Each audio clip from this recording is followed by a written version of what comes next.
My name is Catherine Bennett, and I'm 22 years old. 3 weeks ago, 50 people watched my father humiliate me at my own graduation party, and not one of them said a word. He raised his glass, looked past me like I was invisible, and declared my sister Emily the only child who has ever truly made me proud. I couldn't believe what I was hearing, but the truth was undeniable. In front of my relatives, my parents' colleagues, everyone who'd driven hours to celebrate with me, he'd just publicly erased my existence. I stood there holding my nursing degree, shamed and backstabbed by the man who was supposed to protect me, while 50 pairs of eyes looked everywhere except at my face. The silence that followed wasn't shock. It was complicity, agreement, confirmation that I'd always been the family disappointment, and everyone knew it. I left quietly, walked right out of that party, and not a single person noticed I was gone. But what happened next? They're still reeling from it. See, what my father didn't know when he humiliated me in front of everyone who mattered to him was that 3 days earlier, I'd received an envelope that would change everything. An offer from one of the most prestigious hospitals in the region, arranged by the one person who'd actually seen my worth. And when the truth came out, when his cruelty was exposed in front of all those witnesses, his reputation collapsed in ways money couldn't fix. This is the story of how being invisible my entire life taught me that true liberation isn't about making people hurt. It's about reclaiming your dignity and walking away from those who never deserved you in the first place. Let me take you back to that day. I stood in the middle of my own graduation party. 50 people packed into our backyard, relatives I hadn't seen in years, my parents' colleagues from the firm, childhood friends who'd driven hours to celebrate with me, and I heard my father say the words that would change everything. "Emily is the only child who has ever truly made me proud," he announced, raising his glass toward my younger sister while I stood there, invisible, holding my nursing degree like it was made of paper and shame. The silence that followed wasn't the kind that comes before applause. It was the kind that comes when everyone knows something cruel just happened, but nobody wants to acknowledge it. I looked around at those 50 faces, searching for someone, anyone, who might defend me, who might say my name, who might remind him that this party was supposed to be mine. But they all looked away, suddenly fascinated by their drinks, their phones, the pattern on the tablecloth, anything but the humiliation unfolding right in front of them. I felt my chest tighten, that familiar ache I'd carried since childhood. The one that whispers you're not enough. You'll never be enough. My father continued talking about Emily's acceptance to Cambridge Law School, his voice swelling with pride I'd never heard directed at me. Not once in 22 years. Backstabbed doesn't even begin to describe what I felt. This was my own father, at my own celebration, erasing me like I was a mistake he'd been trying to correct my entire life. I watched my mother nod along, her smile bright and approving, and I realized she'd probably helped him plan this moment, this public declaration of my worthlessness. The betrayal wasn't new. I'd been living with it my whole life, but having it announced like a toast, like something to celebrate, that was different. That cut deeper than anything they'd done before, because now everyone knew. There was no more pretending, no more polite family dynamics for the outside world. I couldn't believe I was still standing there, still holding that stupid champagne glass someone had pressed into my hand earlier. Every achievement I'd ever earned flashed through my mind.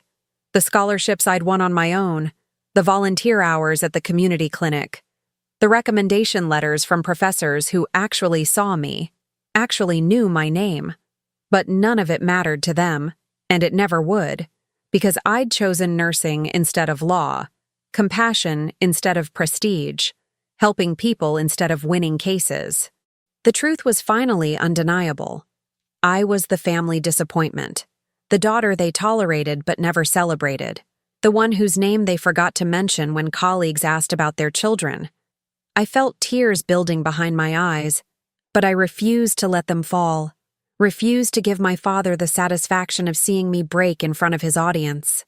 Instead, I set down my glass, picked up my purse, and walked toward the gate. each step feeling like I was shedding skin, leaving behind some version of myself that had spent 2 decades begging for scraps of love. Not a single person stopped me. Not one relative called my name. Not one friend followed me to ask if I was okay. Not even my own mother glanced in my direction as I slipped through the garden gate. I was shamed in front of everyone who mattered to my family, and they were all complicit in their silence, all comfortable with watching me be erased. The gate clicked shut behind me, and I stood on the sidewalk for a moment, listening to the party continue without me. Laughter, music, the clink of glasses toasting to Emily's brilliant future. My car was parked 3 blocks away, and I walked there slowly, my heels clicking against the pavement. My nursing degree still clutched under my arm like evidence of my inadequacy. Dignity felt like something I'd left behind in that backyard, scattered among the decorations I'd helped hang that morning, back when I'd still foolishly believed this day might be different. But what happened after that? They're still reeling from it. See, what my father didn't know, what none of them knew, was that 3 days before that party, I'd received an envelope with a return address that would change everything. I hadn't opened it in front of anyone, hadn't made an announcement, hadn't asked for their validation or approval. I'd just quietly accepted what was inside, made my plans, and decided that if they wanted to humiliate me publicly, then the universe had a funny way of preparing responses. Karma was about to knock on our family's door, and she wasn't coming alone. She was bringing witnesses, credentials, and a revelation that would expose exactly who my parents really were. The real story, the one that explains how I became invisible, that started long before the party. It started when I was 7 years old and Emily was born, and I watched my parents' faces light up in a way they never had for me. I was 7 when Emily arrived, and I remember thinking I'd finally have an ally, someone who'd understand what it felt like to grow up in the Bennett household. But instead of gaining a sister, I lost what little attention I'd managed to collect in my first 7 years of life. My parents transformed overnight. Suddenly there were baby photos everywhere, relatives visiting constantly, my mother glowing with a joy I'd never seen before. I'd ask to show them my spelling test, the one with the gold star, and my father would say, "Not now, Catherine. Can't you see your sister needs us?" It became the family refrain, the explanation for everything. Emily needs us. Emily's crying. Emily's sleeping. Emily's first word. Emily's first step. I learned to be quiet, to take care of myself, to stop expecting them to show up to my school plays or science fairs. By the time I was 12 and Emily was 5, the roles were set. She was the golden child, the one who could do no wrong, and I was the practice run they'd improved upon. Family drama became my normal, watching my parents beam at Emily's finger paintings while my honor roll certificates went unnoticed, buried under her artwork on the fridge. They threw elaborate birthday parties for her, inviting half the neighborhood, while mine were quiet dinners where the conversation inevitably circled back to Emily. I tried everything to earn their love. Perfect grades, athletic achievements, student council positions. But the problem wasn't what I did. It was who I was. I wasn't Emily, and that was my original sin. When I told them at 16 that I wanted to be a nurse, my father actually laughed. Not a warm laugh, but the kind that cuts. "Nursing?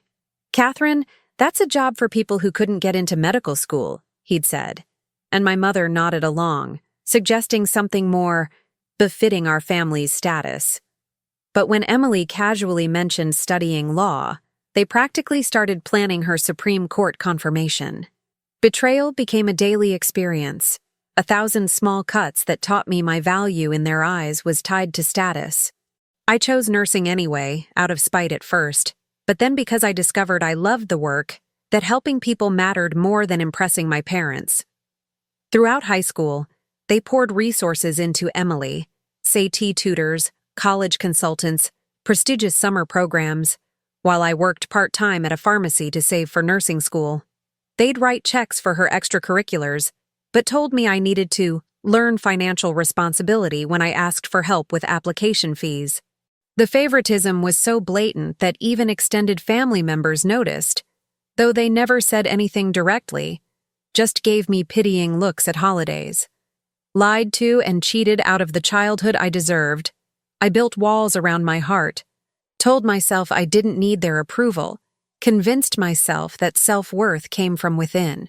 But those walls had cracks, and every time my father introduced Emily as my daughter, the future lawyer, while barely mentioning me, those cracks spread a little wider.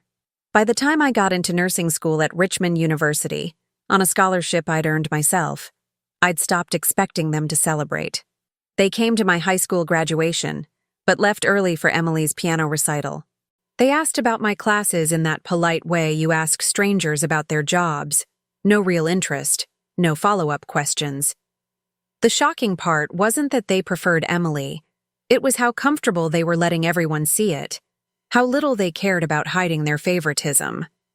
But I had one person who saw me clearly, who never made me feel invisible or inadequate. My grandmother, Eleanor, my father's mother, she was different from the rest of them, and her presence in my life was the only thing that kept me from completely losing myself. Grandma Eleanor wasn't like the rest of the Bennett family, and maybe that's why she understood me. She'd been a nurse for 40 years before retiring, working in emergency rooms and cardiac units, saving lives while my father was building his corporate law career. I'd spend weekends at her small apartment, the walls covered with photos of patients she'd helped, thank you cards from families, certificates of excellence that actually meant something because they represented real impact on real people. She never compared me to Emily, never suggested I should want something different than what I wanted. "Catherine," she'd tell me, pouring tea in her tiny kitchen, "your father measures worth in courtroom victories and corner offices, but I've held people's hands while they took their last breath, and I can promise you, nobody wishes they'd spent more time chasing prestige." She was the only one who came to my nursing school orientation, the only one who asked detailed questions about my classes, my clinical rotations, my dreams for the future. Reclaiming my sense of purpose happened slowly in those conversations, as she shared stories from her decades in healthcare, the patients who'd changed her, the moments that made the exhaustion worthwhile. My father dismissed her career, called it noble but limiting, said she could have done more with her intelligence, but she'd just smile that knowing smile and change the subject. Eleanor saw through the family's obsession with status and reputation, understood that they were performing for an audience that didn't actually care about them. She became my silent ally, the one person who validated my choice, who made me feel seen in a family that treated me like furniture. During my junior year, when I was drowning in coursework and clinical hours, working night shifts at a care facility to pay rent, she started making calls on my behalf. I didn't know about it at the time. Eleanor was strategic, subtle, the kind of person who understood that justice isn't always loud. Sometimes it's just helping someone succeed despite those who want them to fail. She reached out to former colleagues, doctors she'd worked with over the years, administrators at hospitals across the state.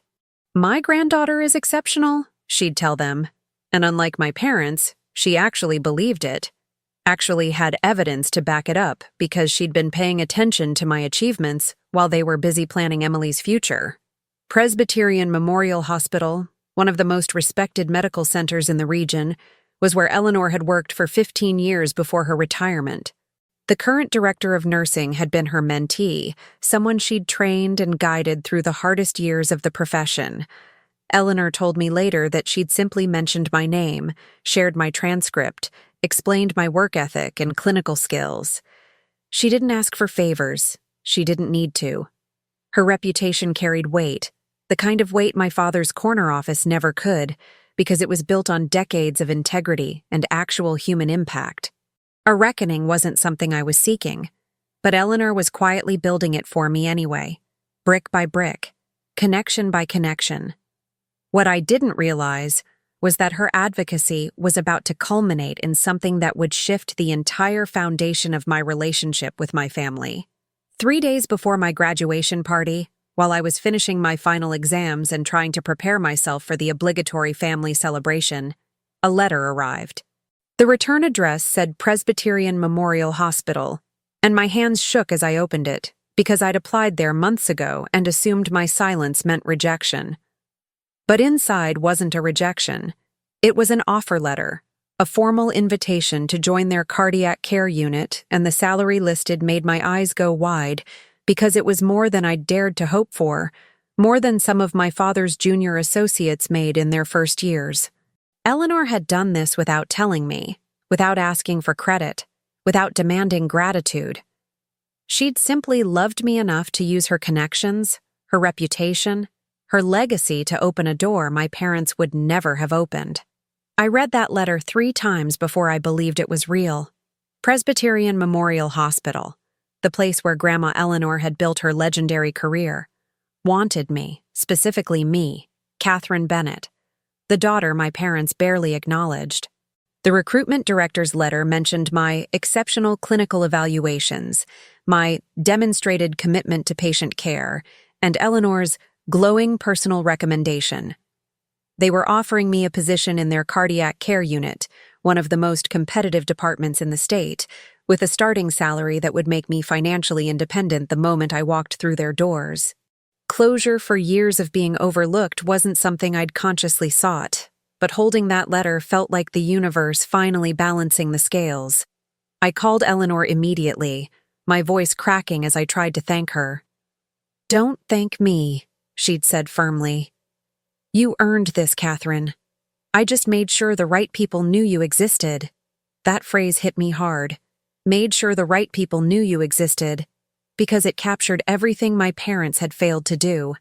They'd spent 22 years making sure I didn't exist, at least not in any way that mattered to them, while Eleanor had spent those same years quietly insisting I was worth seeing.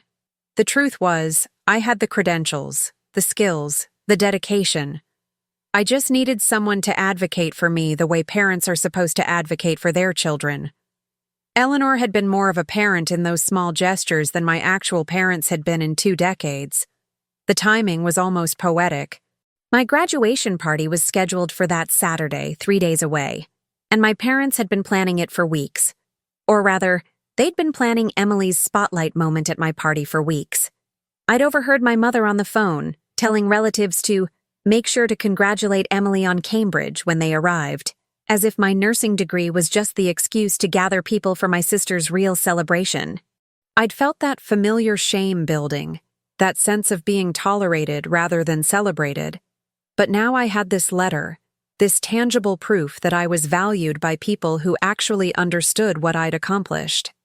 I kept it in my purse, didn't tell anyone except Eleanor, didn't announce it to my family because something told me to wait, to see what they'd do, to let them reveal themselves completely.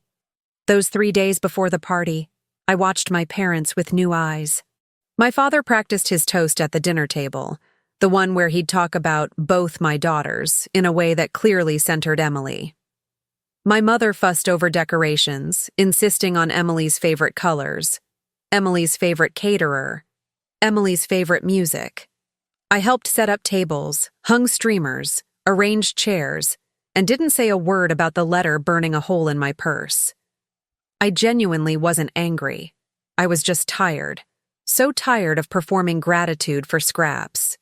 But I was curious about what would happen if I let them stage their little humiliation, if I let my father make his cruel toast, if I gave them enough rope to hang themselves with. The morning of the party, I put on my best dress, did my hair and makeup carefully, smiled at relatives as they arrived. I played my role perfectly, the grateful daughter, the family supporter, the one who stood quietly in corners while Emily held court. And when my father clinked his glass and announced that Emily was the only child who had ever truly made him proud, I felt something inside me finally break free. Not break apart, break free, because I realized I didn't need his pride anymore. Didn't need their validation, didn't need to keep begging for love from people who'd decided long ago I wasn't worth it. I had that letter. I had Eleanor. I had a future they couldn't touch. What they didn't know, what none of those 50 guests knew, was that among the crowd was someone who would turn their casual cruelty into a public reckoning. I was halfway to the gate when I heard a voice cut through the party noise, clear, professional, and unfamiliar. "Excuse me, Mr. Bennett. I believe you've made a mistake." I turned around, shocked, and saw a woman in her 50s standing near the dessert table, her expression pleasant but firm. She introduced herself as Dr. Patricia Morrison, Director of Recruitment at Presbyterian Memorial Hospital, and suddenly I understood why Eleanor had insisted I give her our address, just in case she wanted to send a card. This wasn't a card. This was something far more deliberate, far more devastating. My father's face went confused, then annoyed at the interruption, but Dr. Morrison didn't wait for permission to continue. "I'm here to personally congratulate Catherine Bennett on accepting our offer to join Presbyterian Memorial's cardiac care unit," she announced, her voice projecting across the suddenly silent backyard. She pulled out an official hospital folder, the kind with their prestigious logo embossed on the front, and began reading from what I recognized as my offer letter. "Starting salary of $78,000 annually, full benefits, and placement in one of the most competitive nursing programs in the tri-state area." The numbers hung in the air like a bomb nobody knew how to defuse. I watched my father's face cycle through confusion, disbelief, and something that might have been shame, while my mother's champagne glass froze halfway to her lips. Caught in their own cruelty, exposed in front of everyone who mattered to them professionally and socially, they couldn't spin this, couldn't dismiss it, couldn't make it about Emily. Dr. Morrison continued, oblivious to, or perhaps enjoying, the chaos she was creating. "Eleanor Bennett was one of the finest nurses I've ever had the privilege of working with, and when she told me about her granddaughter's achievements, I had to see for myself. She smiled at me warmly, genuinely, the way my parents never had. Catherine's clinical evaluations are exceptional. Her professors describe her as dedicated, compassionate, and technically brilliant. She completed over 500 volunteer hours at the community clinic while maintaining a 3.9 GPA. Presbyterian doesn't extend offers like this to just anyone." She paused, then added, "I was already scheduled to be nearby for a hospital donor event, and I insisted on delivering this news in person. Eleanor's legacy deserves that respect, and so does Catherine's achievement." Each sentence was another nail in my father's coffin of pretense, another crack in the careful image he'd constructed of his family, where I was the disappointment and Emily was the star. The silence that followed was different from the one after my father's toast. This was the silence of people recalculating everything they thought they knew, looking at my parents with new eyes, understanding finally what I'd lived with for 22 years. I saw my father's colleagues from the firm exchange glances.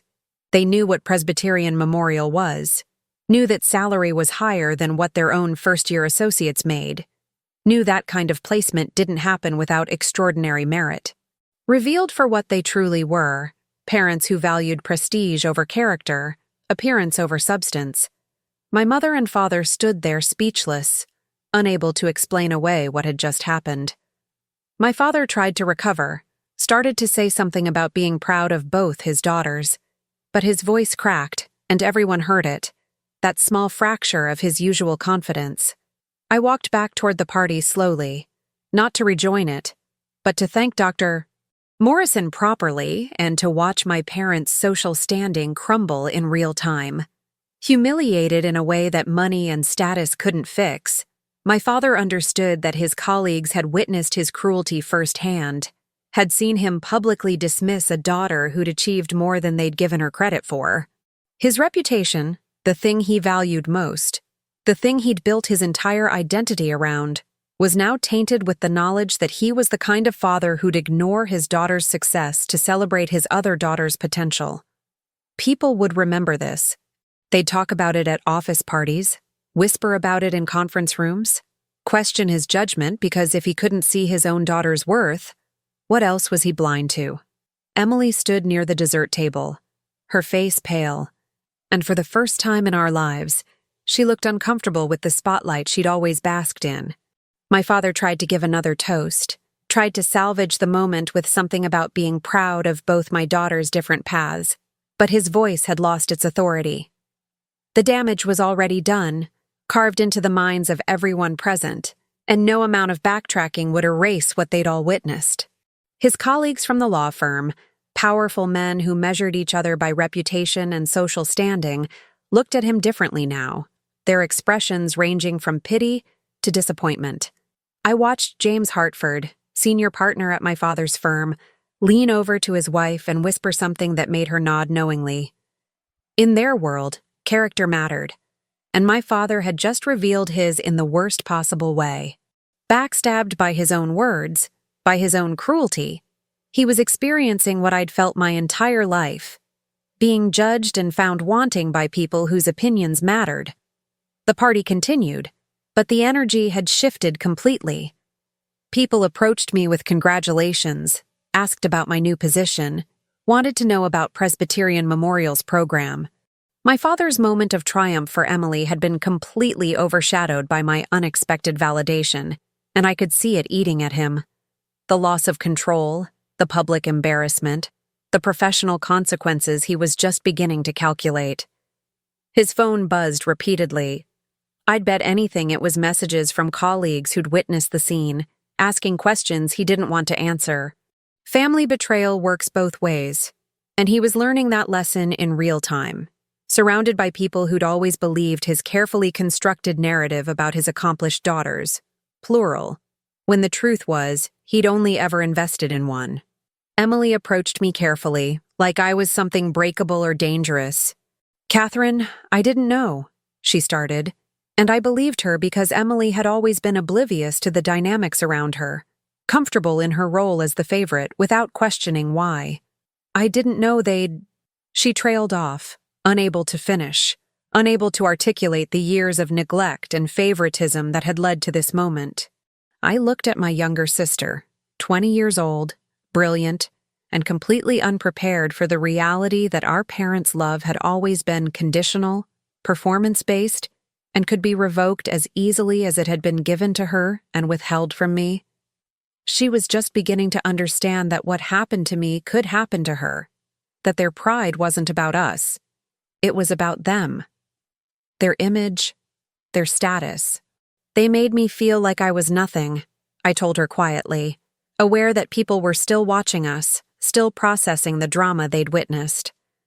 For 22 years, Em, every achievement I earned, every time I tried to make them proud, it was never enough because I chose the wrong career, the wrong path, the wrong version of success. My voice didn't shake.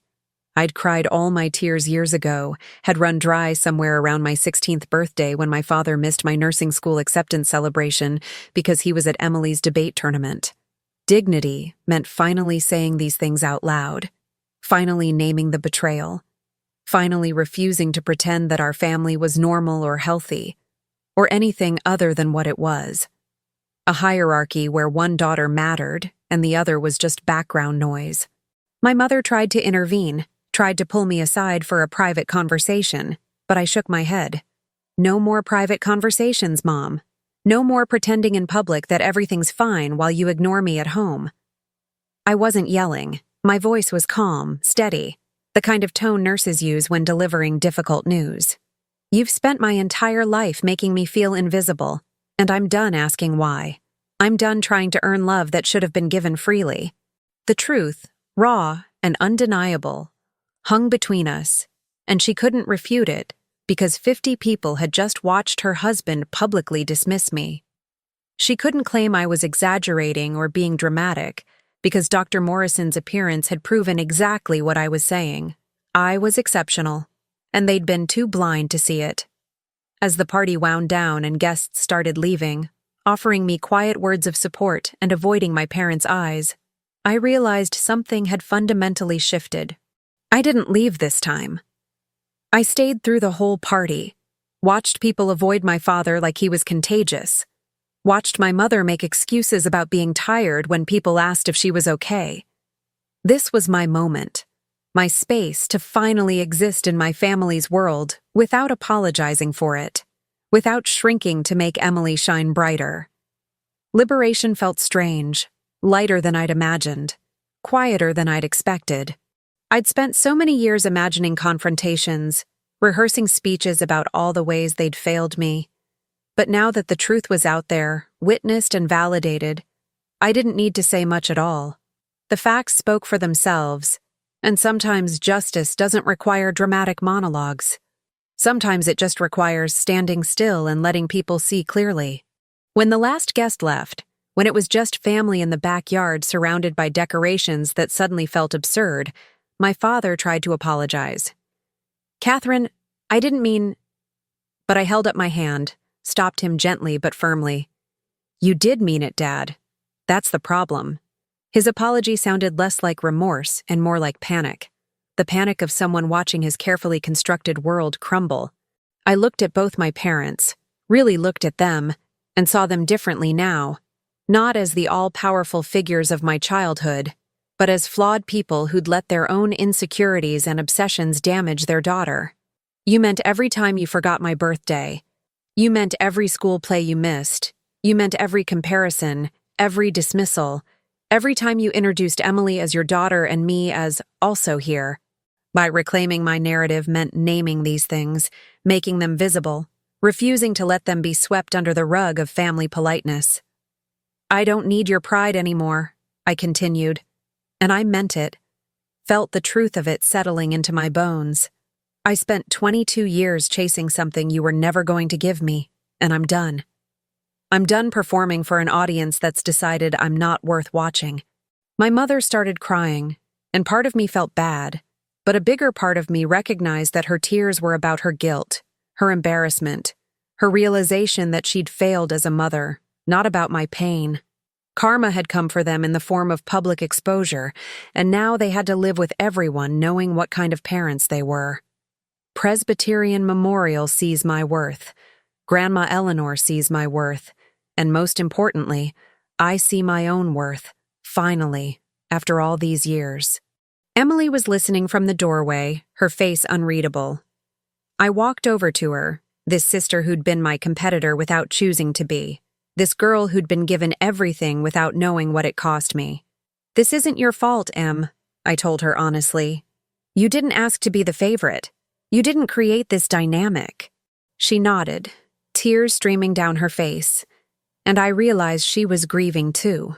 Grieving the family she thought she had, the parents she thought loved unconditionally, the comfortable reality that had just been shattered. Growth meant understanding we were both victims of our parents' conditional love, just in different ways. "I'm moving out next week," I announced to the backyard, to my parents still standing frozen by the dessert table, to Emily still crying in the doorway. "I found an apartment near Presbyterian. I'll be starting my new job in 2 weeks, building a life that doesn't revolve around earning approval I'll never get." Self-worth, I was learning, meant making decisions for yourself, setting boundaries that protected your peace, walking away from relationships that diminished you even when those relationships were family. My father opened his mouth to protest, probably to say something about family loyalty or staying connected, but I shook my head. "I'm not cutting you off. I'm just stepping back, way back, and if you want a relationship with me, it'll be on my terms, built on respect, not on me constantly proving I deserve your attention." The look on my father's face, shock mixed with something that might have been understanding, told me he finally grasped what he'd lost, but it was too late for easy fixes. 2 days after the party, Emily showed up at my apartment with coffee and red eyes. She'd clearly been crying, clearly struggling with everything that had been exposed, and I let her in because anger at her had never been the point. We sat on my secondhand couch, the one I'd bought myself because my parents had given Emily their old furniture when she moved into her dorm, but told me I needed to learn independence, and she apologized. Not the shallow kind of apology people give when they're caught, but the deep kind that comes from genuine reflection. "I knew," she admitted, her voice barely above a whisper. "I knew they treated you differently. But I told myself it wasn't that bad, that you were fine, because acknowledging it meant admitting I was complicit." "You were a kid, Em," I reminded her, because it was true. Kids don't create family dynamics, they just survive them. But she shook her head, insisted on taking responsibility for the way she'd accepted preferential treatment without questioning it. the way she'd let me be erased without defending me. Betrayal in families is complicated because it's rarely about one villain. It's about systems, patterns, choices made over years that compound until they become normal. Emily had benefited from a system that hurt me, and now she was grappling with what that meant about her, about our parents, about the family mythology she'd always believed. I couldn't believe she was sitting here, vulnerable and honest, trying to bridge a gap I'd thought was permanent. "I don't want to be like them," she said finally, looking at me with Mom's eyes but none of Mom's blind spots. "I don't want to measure people's worth by their job titles or their status or how much prestige they bring. That's miserable, Catherine. They're miserable, and they made you miserable, and I don't want that." It was the most mature thing I'd ever heard her say. This acknowledgement that our parents' values were fundamentally broken, that the path they'd set her on was paved with the same conditional love that had damaged me. She asked about nursing school, about my new job, actually listened when I talked about patient care and the satisfaction of helping people, didn't compare it to law school or suggest it was less important. It was the first real conversation we'd ever had as equals, not as golden child and scapegoat, but as sisters trying to figure out who they were outside their parents' expectations. "I'm not ready to be close," I told her honestly, because boundaries matter and emotional liberation means honoring your own needs. "But I'm willing to try, slowly. If you can accept that I'm going to keep my distance from Mom and Dad, that I'm not going to show up for holidays and pretend everything's fine just to make them comfortable." Emily nodded, said she understood, said she was starting to question her own relationship with them, wondering what would happen if she ever disappointed them, ever chose a path they didn't approve of. Shocking as it was to hear her voice these doubts, it gave me hope. Hope that maybe we could salvage something real from the wreckage of our family, build a sister relationship based on truth instead of competition. As she left, she hugged me tight and whispered, "I'm proud of you, Catherine." For the record, it was such a small thing, those words, but they cracked something open in my chest because I'd spent 22 years waiting for someone in my family to say them. My first day at Presbyterian Memorial felt like walking into a different universe. Dr. Morrison gave me a tour personally, introduced me to the cardiac care team, showed me where Eleanor had worked for all those years. The nurses welcomed me warmly, asked about my clinical background, treated me like a colleague worth knowing. Nobody here knew about my family drama, about being the invisible daughter, about years of being dismissed and devalued. They only knew I'd been personally recommended by a legend and that my credentials were strong enough to earn a spot in their competitive program. Justice, I realized, wasn't about making my parents suffer. It was about this, being in a place where my worth was recognized, where my work mattered, where I was seen. I threw myself into the work with everything I had, every skill I'd developed, every lesson I'd learned in nursing school. Patients remembered my name, thanked me for my care, told me I had a gift for making them feel safe during their scariest moments. My colleagues respected my clinical judgments, asked for my input, included me in their conversations and their lives. Reclaiming my sense of purpose happened gradually, patient by patient, shift by shift, as I remembered why I'd chosen nursing in the first place, not to spite my parents, but because I genuinely loved the work, loved being useful, loved the privilege of helping people through their most vulnerable moments. This was dignity. This was self-worth. This was what it felt like to be valued for who you actually were. Eleanor visited me at work sometimes, bringing coffee and sitting in the break room while I told her about my cases. "You're exactly where you're supposed to be," she'd tell me, her eyes bright with pride. And I'd believe her because she'd never lied to me, never performed love while withholding it. She'd given me more than just a job recommendation. She'd given me a blueprint for who I wanted to become, shown me that success measured in human impact was worth more than success measured in status symbols. The reckoning hadn't needed to punish my parents. It had just needed to lift me high enough that their opinions couldn't reach me anymore, couldn't diminish what I'd built on my own terms. My apartment became my sanctuary, decorated exactly how I wanted it, filled with books and plants and photos of people who actually cared about me. I made friends with other nurses, went out after shifts, started dating someone who thought my career was fascinating rather than disappointing. Liberation from years of neglect looked like this: a life so full that my parents' absence barely registered, a joy so genuine that their conditional love couldn't touch it. I sent them occasional texts, kept them updated on basic life events, but maintained the boundaries I'd set at the party. They tried to reconnect several times, sent long emails about being proud of me, invited me to dinners where they promised things would be different, but I politely declined because healing meant protecting my peace, not giving them another chance to hurt me. Emily and I talked weekly, building something tentative, but real. She confided that she was questioning law school, wondering if she was doing it for herself or for Dad, and I supported her exploration without pushing her in any direction. Our relationship was fragile, new, nothing like what we might have had if we'd grown up in a healthier family, but it was ours, built on honesty and mutual respect. The truth was, I didn't need my parents anymore. Didn't need their approval, their pride, their presence in my life beyond the superficial. I had chosen family in Eleanor, in my colleagues, in the friends who showed up consistently and loved me for exactly who I was, not who they wished I'd be. 6 months into my new job, I received an award for patient care excellence, and the only person I invited to the ceremony was Grandma Eleanor. Standing on that stage, accepting recognition for the work I'd poured my heart into, I realized something profound. Victory had never been about my parents seeing my worth. It had been about me seeing it, about me refusing to let their blindness define my reality. I looked out at the audience and saw Eleanor in the front row, tears streaming down her face, her pride so visible it made my chest ache.